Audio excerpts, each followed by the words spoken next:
Hello, everybody. This is your host, Dr. Cespedes Gonzalez, a PhD in history from the University of Winchester. And today I am bringing you a special lecture. This is our lecture on Black History Month because February is commemorated historically in the United States as Black History Month. And as such, particularly given the current state of affairs, not just in the US, but in the world overall, I felt very much my duty as an educator and historian to, put this out there.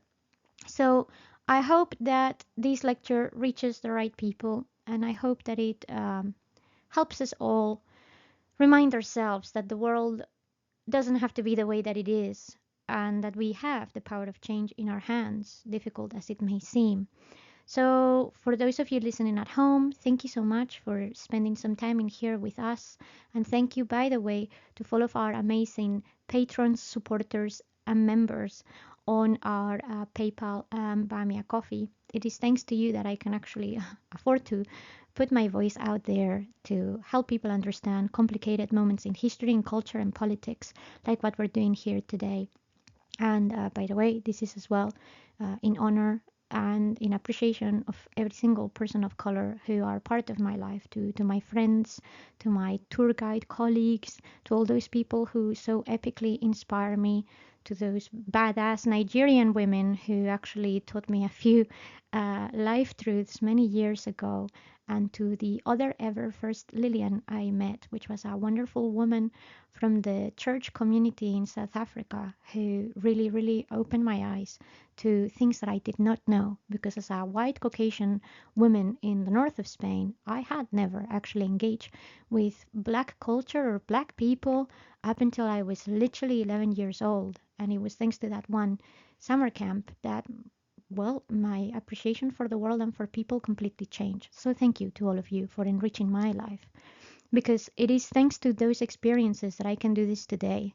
The disclaimer is that as a historian in university, I was not really taught Black History Month. It's something I had to kind of go out of my own way to find out. And I'm talking of a British university in the 21st century. As a person who had to do not just modules of the Middle Ages, which perhaps we can argue are tarnished by European white history, but as a person who was doing also compulsory modules that should have given me a full understanding of the world through different cultures. This was not necessarily something that I properly had the chance to do until I became a master's student. There was barely a single module in my curricula that helped me engage with Black history, with history of Asia, with history of Africa, with history of South America, with history of anywhere that isn't Europe and the West. As of 2010, I actually made it my mission, realizing the lack of opportunities in our own curricula, to actually get out of my way and figure out what this was, what Black History Month was there for. And that is how, through a blog journal that I wrote in 2010, my own education in this particular field started. I was aware of certain names. I was, of course, aware of figures like Martin Luther King and, many other advocates for the movement, but I didn't understand what it meant. I just knew they were people who were advocating for equality. I just knew them as, people with political ideals, not necessarily within the context of their communities and what that meant for them. So if you're listening this and you're thinking, oh, here is just another white girl, blah, blah, blah. Well, actually, no, this is coming from my own ignorance.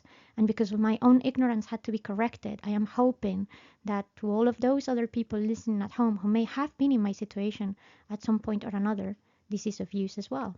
So let's actually start with what is Black History Month and what it entails. Well, Black History Month has been celebrated in the United States of America since 1976 in February. I'll explain why February specifically, but the idea of this whole movement is to recognize and celebrate the stories and achievements of the Black community and bring them out of obscurity into the recognition, integration, and acceptance that they are more than worthy to receive.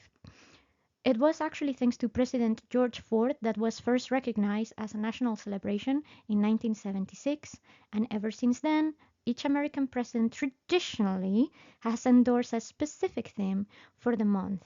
Last year, in 2024, it was African American people in the arts.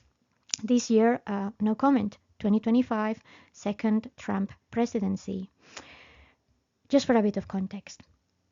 In the UK, by the way, we also celebrate Black History Month, but it is traditionally been done in October. And it started actually a bit later. It started in 1987 with the 150th anniversary of the abolition of slavery in the Caribbean. It was actually a movement that was started by a man called Akiaba Adai Sebo. My apologies for destroying your beautiful Ghanaian names, but this man was from Ghana. He was a refugee, and he came here to the UK. I say here because that's where I'm based, in 1984, and it was one of the main figures to actually start the movement in our country. Well, October in the UK was selected for a very different reason than in the US, and like I said, I will explain this in a moment. October in the UK is the moment where the academic year begins, so it was kind of hoped and understood that if you started with Black History Month out of the bag, it would kind of get into people's heads, like people would, get it. But, well, as we will find out, this is not necessarily always been the most useful or helpful approach.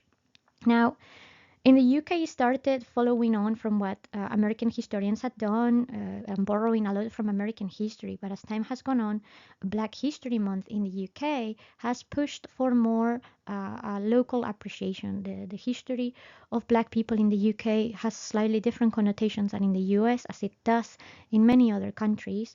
And that's something that we're trying to home in, particularly in the last 10 years, to address the problems of our Black communities here in this country. And well, just so you can understand, the complete different approaches or the people who are celebrated and spoken about. One of the most recent personalities that has been celebrated from the point of view of the UK has been Lewis Hamilton, which perhaps to you will sound kind of silly, but Lewis Hamilton is the first driver of F1 to be a Black person in the sport, and who has actually highlighted a lot of the nepotism and serious problems that sports like this that require money and to know people in the right places and etc., stereotypes. So just so you can appreciate where both communities are coming from.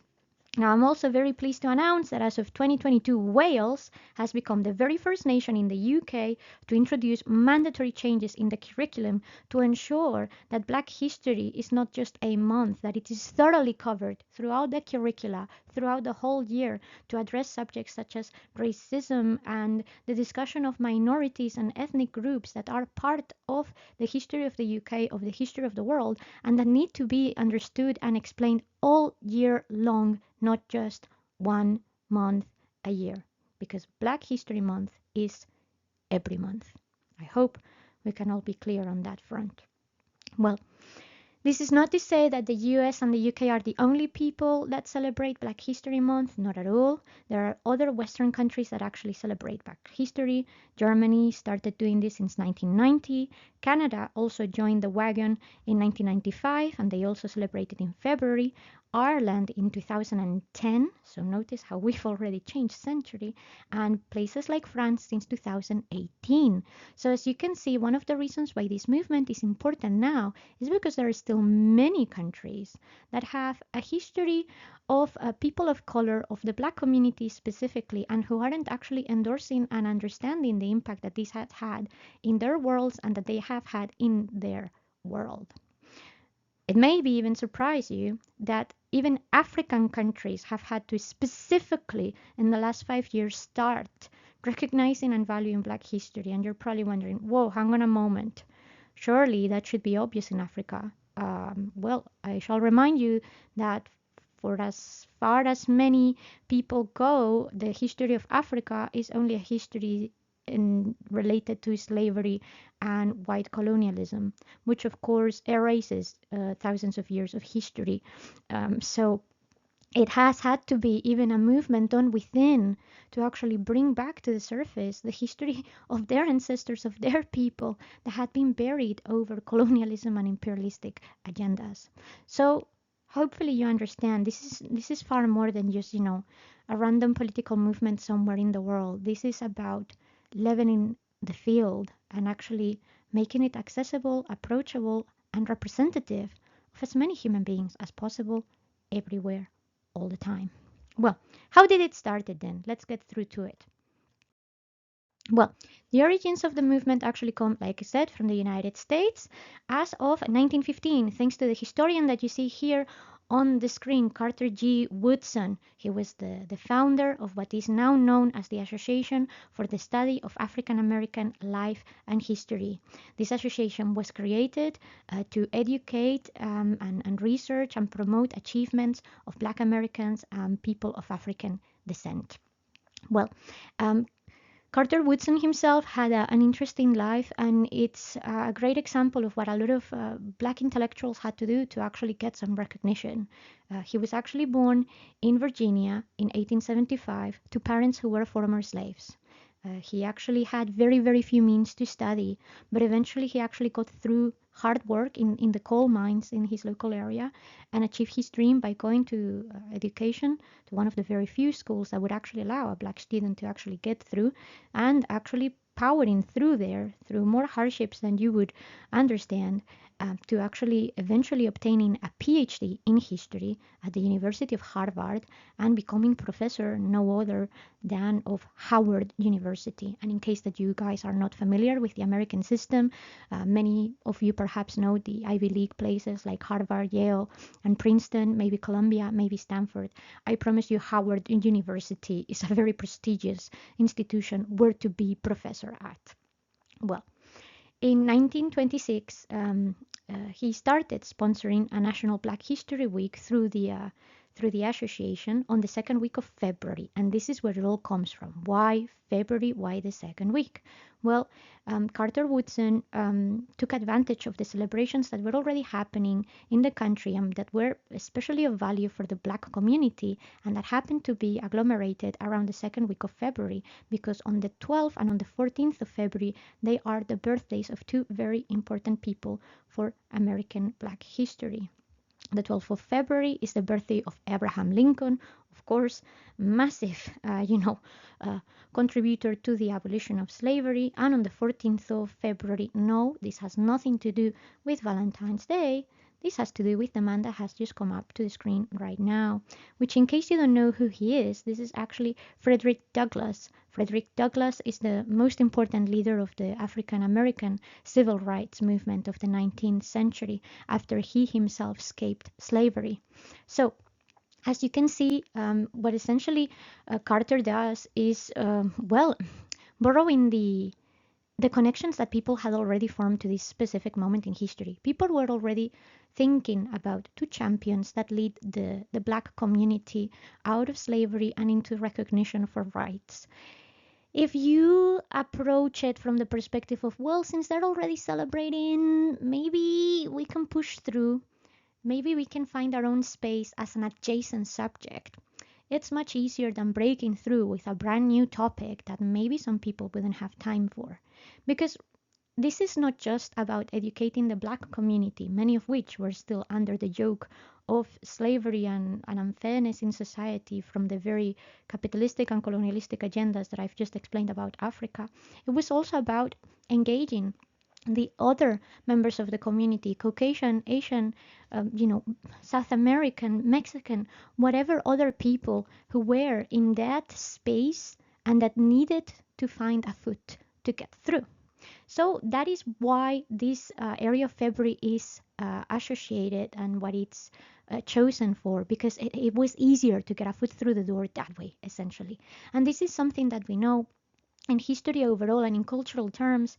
If we can, if we can ease in through another, item that is already respected or, recognized by the people, things are going to be smoother. I'm not going to say easy, but they are going to be smoother.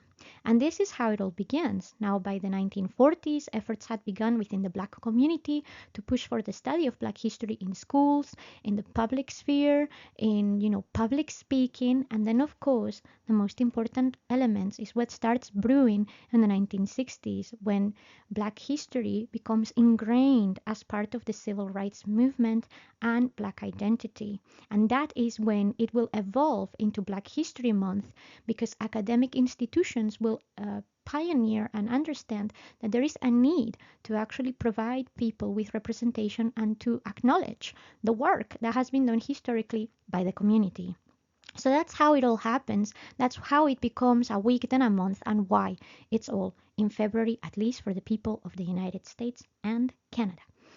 Now, I could spend God knows how many hours talking about the many voices, the many heroes, the many activists of Black history that have existed, through however many years. But I only have roughly an hour for this, and I don't have time for all. So I hope you may forgive me for only giving the spotlight to the voices of Black history to two people, which, in my opinion, are not necessarily the most important. They are important. I don't know if they are the most important, but they are important, and that at least everybody should know something about, because it is thanks to these people that the movement will reach a certain momentum that will be important for the purpose of political and social change. If I could talk about everyone else, of course I would, but I need to try and condense this. And I think talking about Rosa Parks and Martin Luther King Jr., it's at least the bare minimum that everyone should know. Well, so in front of you, you have this remarkable woman, Rosa Parks. Rosa Parks was born in February 4th, 1913, in the state of Alabama, where she actually lived a great part of her life, and eventually in the area of Montgomery, which was a town that was driven by segregation laws. Now, if you don't know what segregation laws are, let me explain. Segregation laws didn't necessarily apply to every single state of the United States, because remember, every single state in the US, although they are run by a central government, they have their own devolved powers, and there are certain laws that may apply to Alabama that don't apply to Michigan or to Wisconsin, right? So segregation laws were a set of laws that had been imposed onto the public, onto people, that separated elements of public life and of private life that were only applicable to white people and to colored people. Things like public fountains, things like spaces where to sit on a bus, etc., etc., etc. This was a real part of our life, not just in the United States, but segregation has occurred. It has happened in many other countries. This was literally no different than the apartheid that South Africa went through in many ways. And I could number many, many others. But just so you get an idea of what was the situation, right? Well, Rosa Parks, at one given moment in time, very much influenced by the relationship she had with her husband, decides to join the NNACP, which is this very important association for the advancement of colored people. And she actually will become secretary of her local association and will start advocating then. That's not to say that she wasn't interested in politics or the things that were happening, but that's the moment when she decides to become a proper driving force.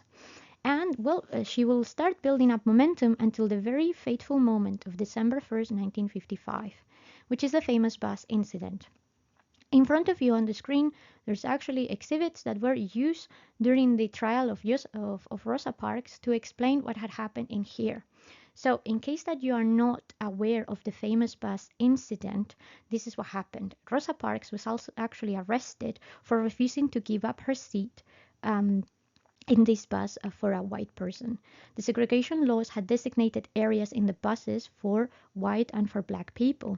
What essentially happened was that the white section was full, and the bus driver enforced an obscured and sometimes even contradictory rule that kind of existed within the legislative body of the state of Alabama, but that wasn't always enforced. It was kind of, one of those rules that it depends who's in charge that day, if you see what I mean. That essentially meant asking the front row of colored people to move so that this white person could sit there. Well, Rosa Parks refused to do that, and that is why she's then taken into custody. And in case you don't believe me, well, here again you have evidence of her fingerprints actually being checked by a policeman and actual police record being raised.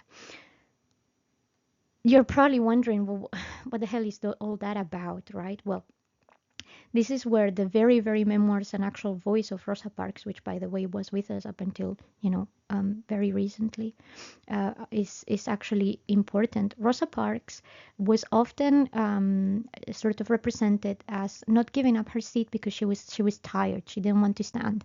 She was tired and she didn't want to have to give that up. She actually confirmed years later that she was tired, but not for the reasons that she had been, sort of, I guess, said to have not given up her spot. She was tired of essentially always being pushed aside, of having to be lesser, of having to give up her space so that someone else could, just based on the color of her skin. So, this is the entire point of what the incident at the bus means. Rosa Parks says no, while other people that were sitting with her actually moved because she decided that enough was enough. And maybe it doesn't seem worthy for you guys to get a criminal record and getting all this pickle for a damn bus seat, but it's the principle of it all that matters. It could have been a bus seat today, and tomorrow it could have been her house. And I know maybe that sounds extreme, but actually it wouldn't have been. In many moments in history, people have been kicked out under segregation laws from their property simply for being of a different color. Well, this is actually the moment and the reason, more or less, how Reverend Dr. Martin Luther King actually appears into the story, you see, because it is actually, as Rosa Parks is put on trial, that the NAACP members push for a bus boycott and a protest. And in the midst of this, the leader of the NAACP, E.D. Nixon, decides to create the MIA, the Montgomery Improvement Association, and there is where Luther King will become president of this association, just aged 26 years old. So as you see, all of this is intermingled, and this is what takes us to Martin Luther King himself. Now, Martin Luther King was actually from Atlanta, Georgia, born in January 15, and he and his family eventually migrate to Montgomery a year prior to the bus incident. So he was kind of relatively recent in town. He had become a pastor there after graduating from Boston University and getting with his wife. They had actually a very strong family connection. And actually, as a result of his activism already, his house had been bombed and he had been put on the spotlight. Thankfully, the bombing of his house didn't result in any further than a massive scare. But, um, the feathers that he was ruffling were definitely causing ripples in the waves of change. Well, King was the official spokesman of his group, and advocacy will continue way past the bus incident and whatnot through his idea of non-violent resistance, which was inspired by no other than Mahatma Gandhi, and as well as many others. But Gandhi is always have been cited as one of those key leaders that will inspire many of these other later figures. Well, an attack will actually be made on his life in 1958. He was actually at a book sign in Harlem, and somebody actually kind of approaches him and asks him, hey, are you Martin Luther King? He sort of says, yeah, and he gets stabbed or shot. I can't remember actually at the moment. In any case, he gets attacked. He survived by some miracle, and from this moment on, he actually gets further even empowered in his resistance attempt. And well, this will not be entirely always, free of problems. He will attend protests, always peaceful protests. He will help people all across, and eventually he will even be arrested himself in the episode at Birmingham in Alabama as well. As you can see, he also ended up too with a criminal record of some kind. Well, one of the most famous episodes in his life is, of course, not just for his life, but for many people in America, particularly of the Black community, which is the March on Washington. This was a peaceful political rally used to shed light on the injustices that the Black community were still facing, and was a massive factor in the passing of the Civil Rights Act of 1964. It was actually attended by over 250,000 people, And this is, of course, at the very famous moment where Martin Luther King would give his famous speech, I Have a Dream, while standing on the steps of the Lincoln Memorial. This, by the way, is actually recorded. You can actually access it for free through the American National Archives because it was taped. And as of course, there's also versions of the speech written down. But this is a very important moment, not just in the history of America or in the history of Black history, but in the history of civil rights, in legal history, in the history of any person ever that has been done wrong and that requires the mistakes of his peers to be, his or their peers, to be rectified. Well, he will actually continue his fight until the end of his life, where he was unfortunately assassinated in Memphis on April 4, 1968, as he was attending, I believe it was a worker strike in the field of sanitation. And unfortunately, well, that's how it all ends. However, and just so you understand the impact of those two legends, Martin Luther King would actually receive a Nobel Prize of Peace, and Rosa Parks will receive the gold medal, which, if I'm not mistaken, and apologies if I misunderstand American culture in this sense, but if I'm not mistaken, the gold medal is actually one of the highest honors that a civilian can actually receive, without military condecorations. So, as you see, these are patriots for their people. These are important members of the community, and like I said, changers, not just for America, but for the whole world. Well, now let's bring it back in to the United States, away from it, and to the United Kingdom. Because, like I said, even though it's not October, I think it's important that you get an idea of the scope of Black history and the impact that it has even in our lives now. Well, let me tell you about the Windrush Generation. The Windrush Generation are something that perhaps many people outside of the UK, and maybe even young people nowadays in the UK, may not know about, but that was incredibly crucial, to not say, imperative, to actually build up this country after the Second World War. Why are they called the Windrush Generation? Well, in 1948, the ship that you see in front of you on the screen, the HMT Empire Windrush, arrived from the Caribbean with people, over 1,000 people, who were brought in to help Britain rebuild after the war. Consider that Britain was bombed. On top of that, many losses of lives occurred during the campaigns, both in Europe and, of course, in Africa, and the few, although some British members of the army that actually made it to the Pacific. Uh, at this moment in time, Europe has no money, no people, no energy. So Britain makes use of their empire, which is now pretty much crumbling and ceasing to exist, to try and find help.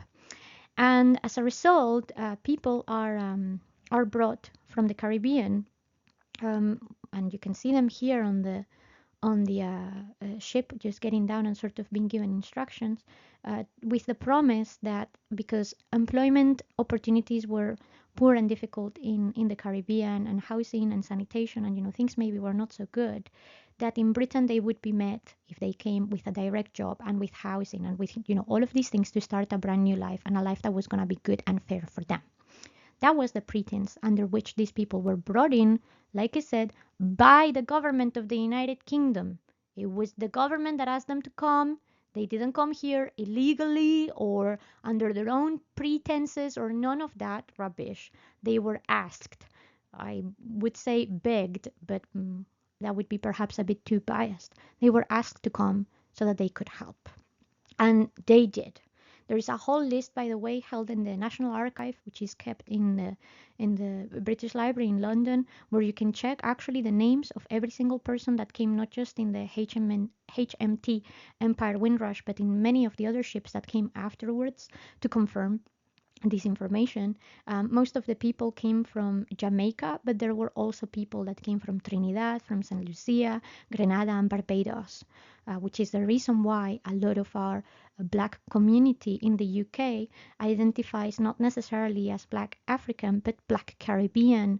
And that is where, some of the differences in the makeover, I guess, of the United States and the UK can come from in some cases. Well, more and more ships behind the Windrush itself will keep on coming until 1971. All of them under the same premises, by the way, and they will become essential workers of this country, people working in administration, in healthcare, in the military, as part of the police, fire brigade, teachers, nurses, shops assistants, public servants. The list goes on. Without these people, the country would not have been able to bring itself back. And now, the uncomfortable moment of the truth. This is a very nice summary that I found on Wikipedia of how the Nationality and the Migrant and the Immigration Act kind of evolves for the Commonwealth in the UK. You can find this pretty much in any in more extensive sort of approaches in any government website and in any history book about the law, even in some legal books. So, as you can see, when the Windrush arrives, anyone with a Commonwealth passport, which is anybody that was essentially part of the British Empire, had the same legal rights to live and work in the UK, in Britain, as anyone else born in the UK. Now notice how gradually over the next 20 to 30 years this is going to start changing. As of 1962, people with a Commonwealth passport had no longer automatic rights. They had to apply for work permits. Now consider that, these people had been brought here, like I said, with the pretty much on-hand promise of a job, yet they were arriving and then they had to go through this malarkey of finding work permits. Okay, never mind. Then in 1968, the countries that did not have a parent or grandparent born in Britain were subject to the same immigration controls as anyone that was not from the Commonwealth. Well, you can do the maths in that regards as to how many people from the Caribbean fit those criteria. And you're probably wondering why this changes. This is not so much because of the Windrush generation, but actually because of some other migrants from the British Empire that start coming to Britain and that are 100% the responsibility of Britain and that, still are often treated as if they don't belong in here. This is because of the confrontation and the split that has been happening between Pakistan and India. A lot of Pakistani and Indian people move to the UK in the 60s and in the early 70s as a direct result of the political influence of the UK in the area, and also as potential workforce for the same reason than those that are coming from the Caribbean. Consider that in Pakistan and in India there is a lot more people than in those islands in the Caribbean. However, there had to be some form of control. Maybe, well, we will get on to that, to the Act of 1971. Work permits were replaced with employment vouchers that were only given for a set period of time. So temporary immigration becomes the norm. Great. How does this affect things? Well, it is actually by this moment in time also when the law changes and where it is assumed and sort of recognized that although this is how things are going to be moving from now on, all those people that had arrived by now were given indefinite leave to remain in the UK. That is the idea, that the law changes so that people coming from that moment on will have it harder because now the UK has a lot of workers and a lot of people coming from different parts of the world that they want to keep to work with, and they want to kind of make it easier for them. But to control immigration moving further from those that will come later, this is why the change supposedly is done, and it's justified. That is what allegedly happens. However, flash forward to the year 2018. Yes, I said 2018. Literally, 7 years ago. Boom! This is the BBC archive of all the news, videos, and stuff that happened in here with the so-called Windrush Scandal. What is this? Well, April 2018, Home Office reports that they have no records of all these people that came on those boats, supposedly with legal paperwork guaranteeing them jobs, homes, insurance, all that jazz. There is no proper paperwork that had been issued to the people that came on the Windrush from 1948 and similar problems almost until the last ships in the 70s. In fact, in 2010, the landing cards had been destroyed by the government. The landing cards were paperwork that were given, and I'm sure you can see it from the slide previous, the paperwork that they were given once they arrived to the UK with, all the information, all the documents that they were supposed to need. So as a result, as of 2018, all of these people, on paper, appeared to be illegals, and some of them were even, deported. There was a report done in 2020 addressing the mistakes that had been done by the UK and confirming that indeed all of these could have been avoided if due diligence would have been applied at any point of this process. And well, it was reported to be subject of reconsideration and,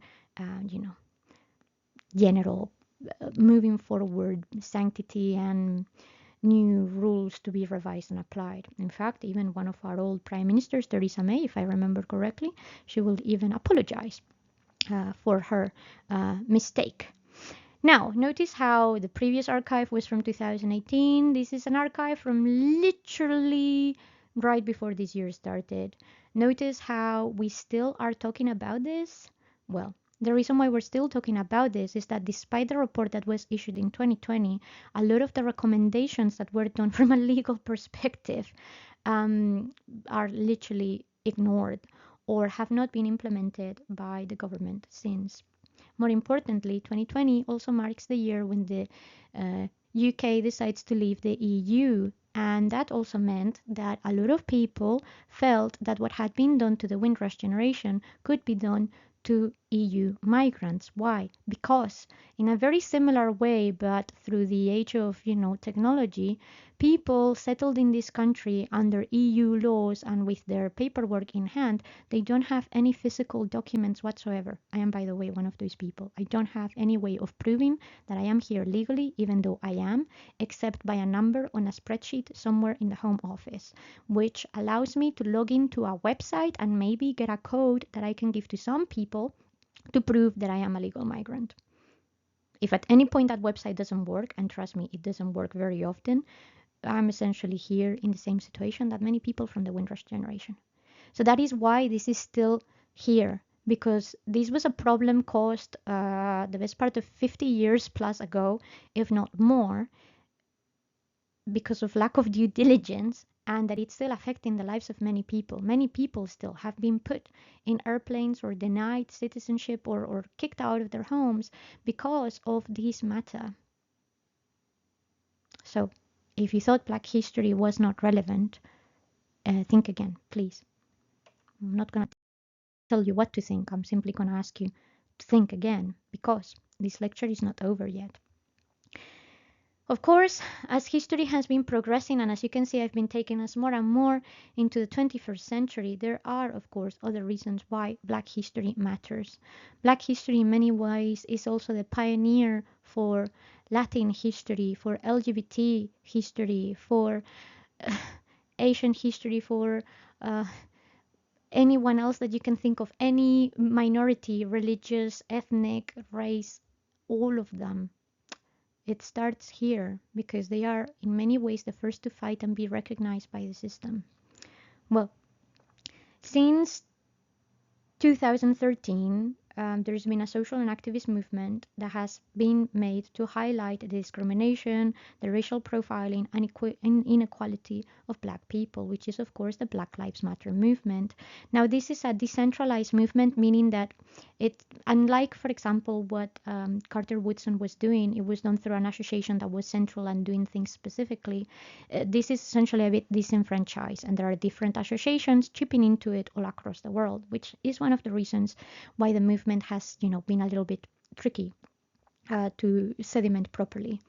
And many of you would probably know this for recent history, as in the George Floyd event, but actually this didn't start with George Floyd. This actually started with this. This started with Trayvon Martin, and many others, by the way. The list is far too long to even ponder how have we let this go for so long. But this was Martin Trayvon was a Black African teen who was murdered as he returned from his father's fiance's house, I believe, or he was returning, if not from to his father's fiance's house, in a gated community in Florida. Now, another member of the gated community apparently decided that a young black teen walking around there was bad news. They were obviously up to bad trouble in, a clear example of a racial stereotype, and they decided to kill him.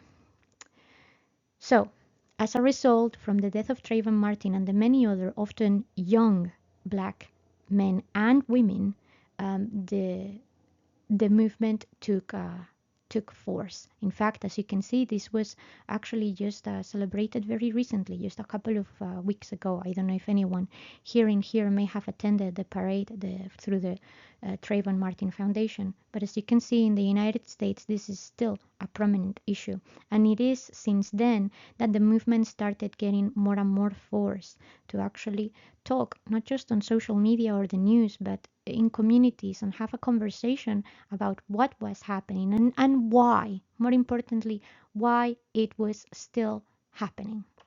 Well, of course, this takes us to the international movements and momentum of the protests in 2020 for the murder of George Floyd by a police officer. One of the main reasons why the issue with George Floyd became so popular is because the footage that we have of the incident, right, it was easier to access than ever before, thanks to not just social media but the media overall. People had a direct way of seeing what occurred in this confrontation and how it was actually handled.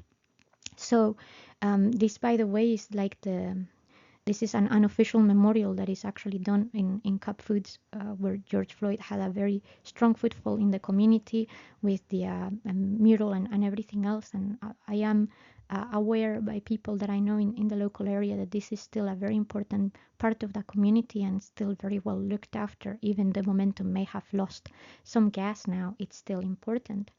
Millions of people participated in the protest. It was actually the largest in the history of the United States. And I want you once again to think about this. The largest protest in the history of the United States happened in 2020 as a result of the death of George Floyd by a police officer.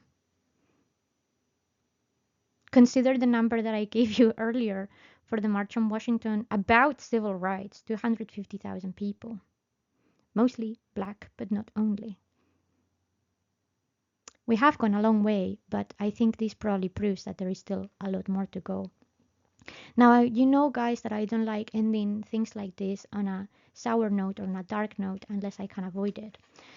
Now, I feel that the subject I'm discussing today probably could be left on a dark note because it is a situation we are causing for ourselves as a society. This is not down to our politicians. I mean, our politicians, of course, are policymakers and they do enforce the law, but in the same way that George Ford recognized Black History Month in 1976, that wasn't just because, George Ford had an inspirational moment. That was because the people imposed.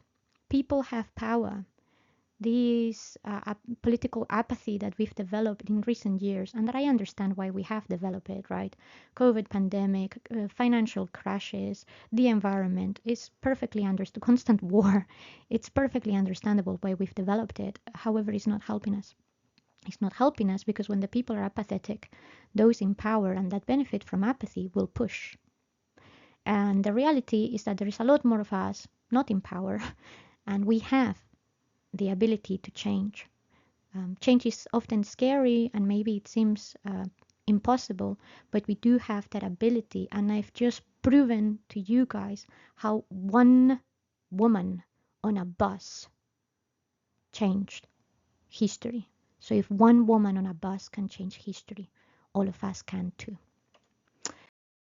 And on that note, I would actually like to reflect on the beautiful words of the Reverend Dr. Martin Luther King here before I leave you today. I hope, like I said, that if nothing else, this has helped you understand that even people like me, even historians, even people with degrees, with careers, with PhDs, with access to education, limited as it may have been in my case as being just a working class white trash in many ways. Even people like me with those opportunities did not know about this up until literally less than 20 years ago, that it takes away the shame and inability and the fear to engage as members of our communities. We don't always have to know what's best or what's right, but it's never too late to learn, to accept our mistakes, and to make amends. Because when we all try to put our best foot forward, things get better. And I think that's exactly what the words by Martin Luther King mean. Let us not wallow in the valley of despair, which I feel is very relevant today. I say today to you today, my friends. And even though we face the difficulties of today and tomorrow, I still have a dream. It is a dream deeply rooted in the American dream.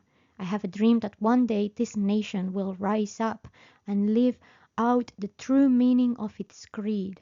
We hold these truths to be self-evident, that all men, and I would probably like to add in there women, but men as a collective for humankind are created equal. I don't know if you can tell, I've gotten quite emotional talking about this, everybody. This is not an easy thing for me to do, I don't particularly want to be here either preaching to the choir or whatever you think I'm doing. My job as an educator is to educate myself first so that I can educate others. I obviously cannot understand, because I've not felt it that way, the struggle, the damage, the pain of the Black community and of many other ethnicities, but I can relate through other means because I am human and I have empathy, because I am human and I have eyes and I read and I see the struggle and I look at the data. And for that, you don't need to be a genius. You don't need to be anything special. You just need to literally open your eyes and your mind and realize that we are causing many problems for ourselves when in reality we could all live much peaceful, pleasant lives in community, in diversity, by simply just accepting that the differences that others use to pull us apart are actually what make the human race stronger and beautiful. And on that note, I hope that you have a very blessed day. And I don't mean that in a religious way, I mean that in a genuine way. It's a dark world out there. I know that, I see that, I appreciate that. So wherever you are, whoever you are, whether you know me, whether you don't know me, whether we've talked, whether we've laughed, whether we haven't, I hope that you have a really blessed day. And I hope that if anything that I said today resonates even just a smidgen with you, with what you see in your lives, in your community, I hope that eventually you will find the strength to face the struggle, the fear, and you will help those around you to indeed help the world be this beautiful, wonderful place where all people are created equal. And on that note, take care of yourself, stay safe, and look after each other. It's very important that we look after each other now. On that note, I hope that you have a wonderful time until we see each other again. And if we don't, I hope that you have a wonderful time anyway. Take care of yourselves. Bye-bye.